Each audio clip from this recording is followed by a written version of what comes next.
We're here with the reigning European champion, Eugen Heidt from Germany. Eugen, welcome. Hey. You're now used to this. Last year it was a very new experience for you. I think I even remember at one point you were like, I don't want to have a feature match or something because it was such a new experience for you. No, I wanted a featured match, but I didn't get one. Only in the finals. Oh, okay. So it Yeah. was the other way around. Now you've had a couple of feature matches over the course Mhm. of the last year. How does that feel? Is that like a lot better? Yeah, that's actually the same.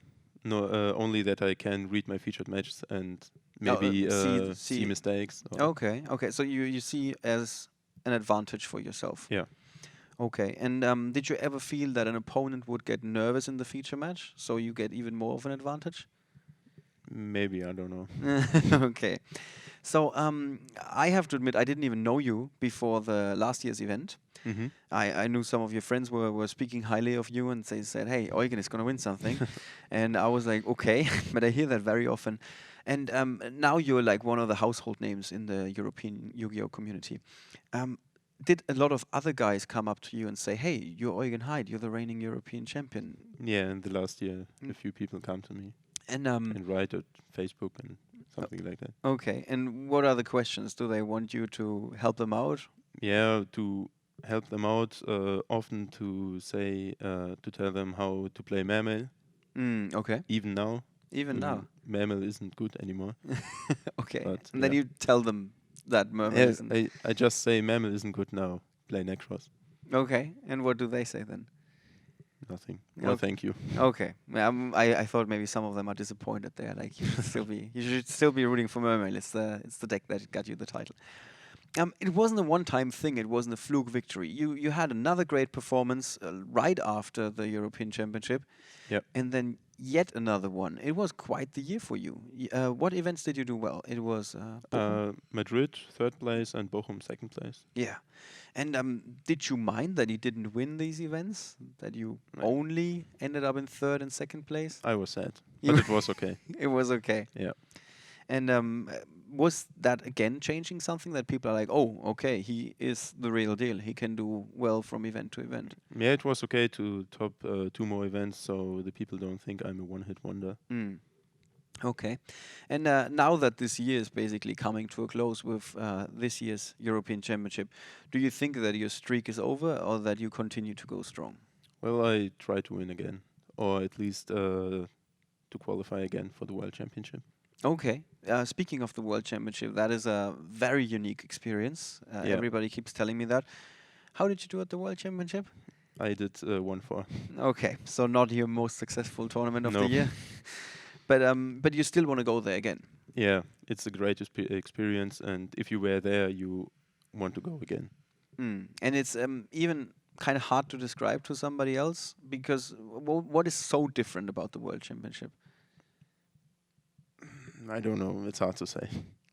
Because also both if you're a national champion or if you're qualified for the World Championship, Konami will fly you to the event and Yeah. give you a hotel. So that is like kind of the same, right? Between national champion and you. Yeah, but if you're a champion, it's even better.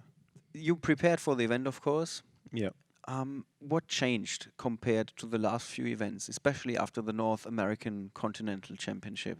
Well, we put more cards against Burning Abyss and Ritual Beast because they were far in the tournament. Right. And yeah, we are not only expecting Necros Okay, so it's and the tops. and you that means that your deck is like less prepared for the mirror match. Yeah, a bit. So you have But to it's still good. okay. Yeah. Okay, so you have to balance things out. You Mhm. can only have one and not both, basically. Yeah. Well, you can't have the perfect deck against both. Okay. So what you if I would be asking you what should our scorekeeper pair you against tomorrow? Which decks would you like to see to face? Would it be Ritual Beasts and Burning Abyss? No, Ritual Beast not. But Necros is okay. Satella, Clifford, if they don't start too good Okay. everything. So even though you're saying that the deck is slightly worse in the mirror match, you would still like to play against Necros. Yeah, I like the mirror match. Why is that? Well, it's not against the other matchups if they have floodgates or not. I lose or win. Mm-hmm. It's just a better game. Okay. Against Clifford, this is if they have floodgates, I lose. If I don't have MSTs, Right. or any other removal. And if I don't have, well, if they don't have floodgates or I have a removal, I just win. Right. And what are So the that's kind of boring. okay? What are the most disturbing cards that can keep you from the so-called floodgates? What cards are you? So when it is emptiness, skill drain, lose a turn, mistake. Those are the 4 big But ones. with mistake, I can still play. I Okay. can search, but I can play. With emptiness and skill drain, it's weird. It's a little bit like game over. Oh, Yeah. yeah. Skill drain is still okay, but emptiness is game over. All right. So, your expectation for this weekend? You said you want to defend the title. You want to go to Worlds again. Yeah. If I say from a scale from 1 to 10, how likely is it that you're gonna end up in the top 64, for example? Top 64, 9. A 9 out of 10. Yeah. Okay, 9 out of 10 that Eugen Heidt has a chance of defending his title. That's No, for top 40 is 64. 64. Yeah, Yeah. but then you still have the chance to defend it. Yeah. Yeah. Yeah. All right. Well, we're gonna keep our eyes on him and see how he's gonna do this weekend. Thank you so much for taking the time to talk to us. And that's it from our coverage booth for the time being. We're gonna be right back with another feature match, so stay tuned.